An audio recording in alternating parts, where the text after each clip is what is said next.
Hey everybody, and welcome back to Art a la Carte and the next episode in the 100 character drawing challenge. We've just finished halfway point, so we're on the downhill slope. But before you start freaking out, that does mean there's still 50 drawings left to do, 50 characters in this. But if you've missed any of the other 50, I will leave a link to the full playlist. You can check them all out. And also don't forget to vote at the end of this video for your favorite character. Usually in these videos, I try to push myself to design characters that I might not be comfortable or familiar with. I try to draw some guy characters or some strange kind of animal characters because I draw a lot of the beautiful ladies. But this week, you guys, I am so swamped with getting ready for Rose City Comic Con that I said, bring on the ladies. So this entire entry, all the entries for this week, are all some beautiful ladies. So allow me to introduce you to the first of the 5 ladies. This is Staya, and she is a mermaid, and I don't think I've done a mermaid yet in this challenge, and I hadn't even thought about it yet. And one of you guys in the comments, I think last week, said, hey, can you do a mermaid? You haven't done a mermaid yet. And I went, what? Are you serious? I haven't done a mermaid? So here she is, Staya. So 2 things about this. 1, thank you for commenting. I love reading your guys' comments about suggestions about characters and ideas. And 2, I am running out of names. I'm not running out of ideas for characters, but I am running out of ideas for names. So in the comment section below, give me a name. It might inspire a creature or a character. Just post a name and maybe I'll use it. But next, let's move on to our next character, and her name is Desi with a heart over the eye. And she is kind of a mixture of a witch and fairy godmother. I'm kind of seeing her as like a Glinda character from The Wizard of Oz. She's just very fancy schmancy and magical. So I don't know anything about her story, but I kind of wanted to go with those dresses that have the big hoop skirts underneath and the big hips, and I wanted a really ginormous hat, so I had fun with that. The thing I'm finding that is the most frustrating about this challenge, and I think I talk about it in almost every single video because every time I do this challenge, I'm like, why did I first choose such tiny paper to work on? It does not allow for me to get into any details.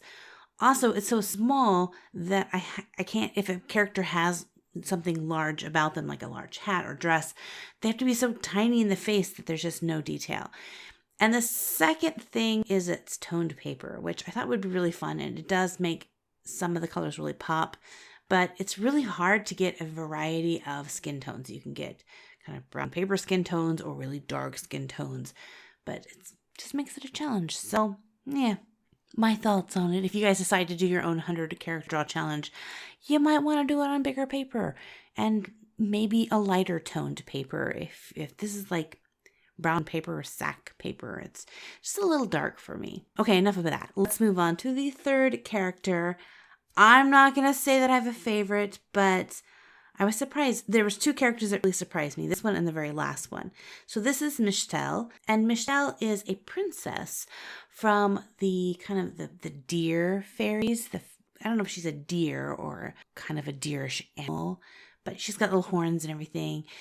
Anyway, I haven't decided if she was kidnapped and sitting there waiting to be rescued, or if she's in court and really bored. Can't tell. Don't know.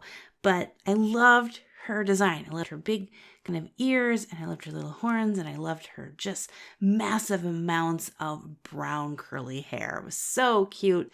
I liked her design. I didn't think that she would turn out this way when I first started. I was actually thinking she would be maybe a little bit more Asian looking, and then she just turned more into, I don't know. It surprised me. Sometimes when I design a character, I have a definite plan of what this character is going to look like.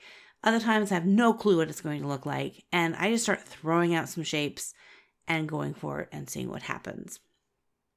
For this 4th character, who is Becca, I did have a pretty good idea of what I wanted her to be. I wanted her to be just a basic kind of flower fairy.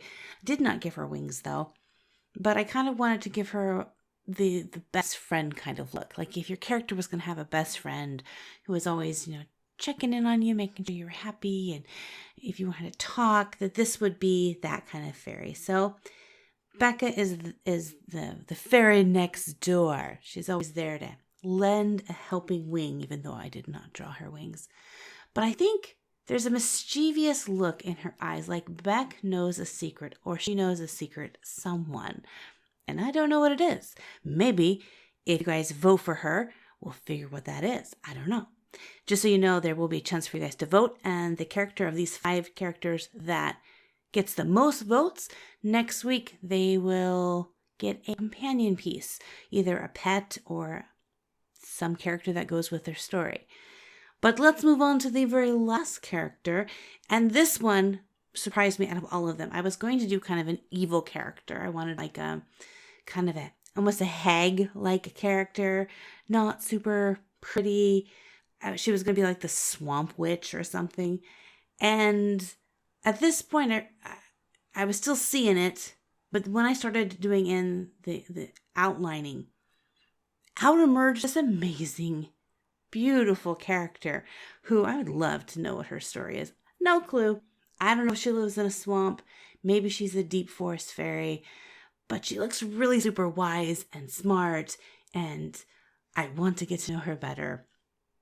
But it's not about what I want. It's about what you guys want. So you get to vote on which character you like the best. So we have Stea, we have Desi, we have Michelle, we have Becca, and last we have Helena. So up in the top little corner, if you move your mouse around or touch it with your finger, you'll see a little eye icon. Tap that, vote on the character that you like the best, and let me know. Also, in the comment section below, give me some suggestions for names of upcoming characters. If you're brand new to my channel, make sure to hit the subscribe button. If you enjoyed this video, hit the thumbs up button. And as always, thank you guys for hanging out with me. God bless you guys, and we'll see you in another art video. Bye-bye!